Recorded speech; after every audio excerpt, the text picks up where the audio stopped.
Asian cricket council के सदर और पाकिस्तान क्रिकेट बोर्ड के चेयरमैन मोहसिन नकवी ने कहा कि भारत को अगर एशिया कप की ट्रॉफी चाहिए तो मेरे दफ्तर आकर वसूल कर लें।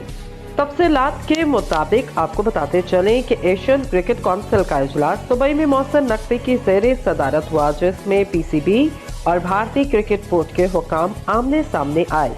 जराये के मुताबिक इजलास में भारतीय क्रिकेट बोर्ड के नायब सरबराह राजीव शुक्ला ने एशिया कप 2025 की ट्रॉफी देने का मुतालबा किया तो एसीसी के सदर मोहसिन नकवी ने याद दहानी करवाई कि इजलास के एजेंडे में ये मामला शामिल ही नहीं।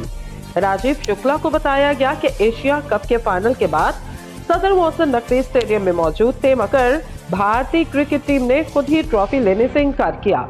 इजलास में चेयरमैन पीसीबी मोहसिन नकवी ने कहा कि अगर भारत को ट्रॉफी चाहिए तो एशियन क्रिकेट काउंसिल के दफ्तर या फिर कोई तकरीब मुनक्किद करके मुझसे ट्रॉफी वसूल कर लें।